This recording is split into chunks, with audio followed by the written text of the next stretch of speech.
Welcome to This Explainer. Today, we are taking a really fascinating dive into the world of Java Graphical User Interfaces, or GUIs.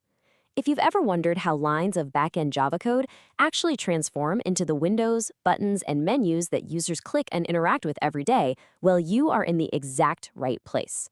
Let's think about building a Java application like building a physical house. For a house, you need a solid foundation, structural walls, a thought-out floor plan, functional furniture, and of course, the electrical wiring to bring the whole thing to life. We're going to use this exact blueprint to construct our understanding of Java Swing and event handling. Let's jump in. Here is our blueprint for today. We'll start with AWT versus Swing, move on to setting the stage with JFrame, map out our floor plan with layout managers, bring in the furniture with Swing components, add the Spark with event handling, and finally, look at a really handy shortcut called adapter classes. All right, part 1, AWT versus Java Swing. When you sit down to build a GUI in Java, you basically have two main toolkits to choose from, the older Abstract Windowing Toolkit, or AWT, and the much more modern Java Swing. And the contrast between these two is actually pretty stark. AWT components are what we call heavyweight and platform dependent. That means an AWT button literally asks the underlying operating system to render it, which can make your app look completely different on Windows compared to a Mac. Java Swing, on the flip side, is built entirely in Java. Its components are lightweight and platform independent, so Java just draws the button itself. This guarantees a consistent look and feel no matter where the app runs. Plus, Swing brilliantly follows the MVC, or Model View Controller architecture, keeping your data, presentation, and logic nicely separated.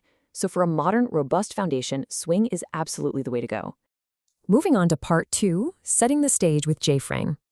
Now that we've chosen Swing as our foundation, we have to erect the structural frame and the walls of our application's house.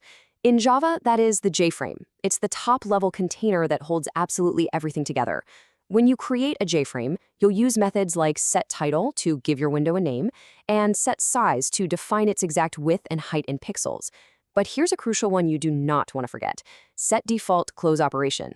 By default, if a user clicks the red X on a window, it might just hide the window but leave the app silently running in the background. If you pass jframe.exitOnClose into this method, you ensure the application actually stops running when the window is closed. Finally, you use layout to organize the interior, and you absolutely must call setVisibleTrue at the very end to actually show the window on the screen. Okay, part 3, the floor plan, also known as layout managers. So we have our walls up. But a house isn't very functional if it's just one massive empty box. In Java, you don't just randomly drag and drop items. Instead, you use layout managers. Think of them as the invisible grid for your floor plan. Border layout is fantastic for this. It divides your window into 5 specific regions: north, south, east, west, and center. It's perfect for popping a toolbar at the top and putting a main workspace right in the middle. If you just want things to line up one after the other, kind of like words on a page, flow layout is your standard directional flow. Need a perfectly aligned grid of buttons, maybe for a calculator? Grid layout gives you a uniform rectangular grid. Or if you just want a simple vertical stack or horizontal row, box layout aligns your components along a single axis. You decide on the rooms, and Java handles all the sizing math for you. Which brings us to part 4, furnishing with Swing components. Our floor plan is set, so now comes the fun part, moving in the furniture. These are our interactive Java Swing components from the jx.swing package. Think about a standard login window. It perfectly demonstrates how physical components combine to create a familiar interface. At the top, you might have a JText field, which lets the user input a single line of text, perfect for a username. Right below that, you'd use a specialized component called a JPassword field. What's awesome about this one is it acts just like a text field, but it automatically hides the entered data, displaying little dots to protect the user's password. Wrap it up with a J button labeled login, and you have a clean, functional interface inside your panel. But Swing has so much more to offer than just text fields and buttons. Take the J combo box, for example. This creates a compact pop-up menu of choices, say a drop-down list of countries. It saves incredibly valuable screen space because it only shows the selected item until the user actually clicks it. Then there's the J scroll bar. While you'll often see scroll bars added automatically to things like large text areas, you can actually use a J scroll bar as a completely standalone component to let users pan horizontally or vertically through large amounts of data. And hey, no desktop application is really complete without a proper menu. You attach a J menu bar directly to the JFrame. From there, you can add a J menu, like a File or Edit tab. Inside those tabs, you drop in the actual clickable options, which are called J menu items. It's exactly like installing lighting fixtures in our house. You just snap modular pieces together to create a really complex, highly functional structure. Up next, Part 5, the spark, or event handling. So, we have a beautifully furnished house now, but if you go and click a button, absolutely nothing happens. Why? Because the house has no electricity yet. We need to wire it up using event handling. Java uses what's called the event delegation model. You can think of this exactly like a light switch and a light bulb. The switch itself doesn't generate light. It's just the source that triggers an event. It delegates the actual work to the light bulb, which is actively listening for that change in state. In our Java app, a button is that source. When a user clicks it, it generates an event object and sends a notification to a registered listener, which then executes the actual code. To get this working, you just follow a straightforward 3-step wiring process. Step 1. Create the control that generates the event, like instantiating your J button. Step 2. Build the object that handles the event.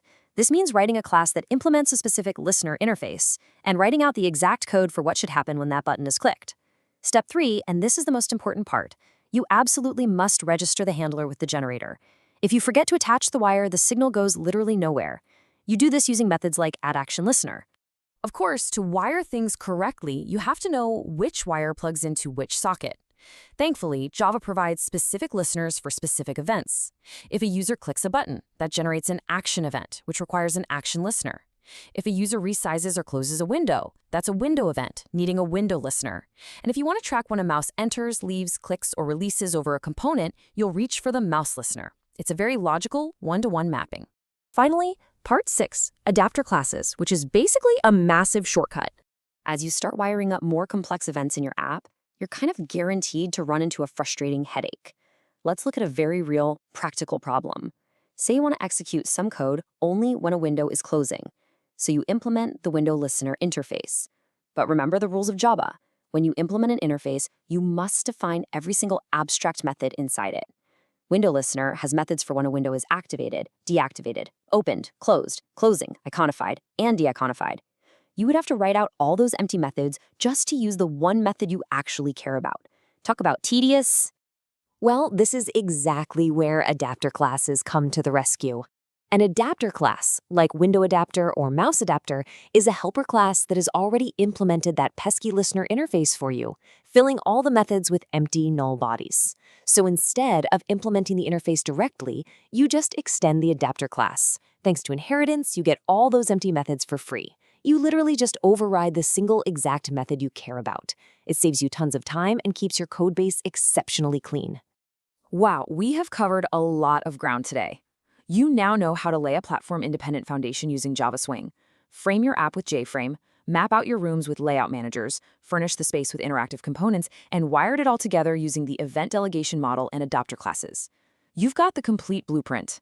The only question left is, what kind of application are you going to build first? Thanks for joining me on this explainer, and happy coding!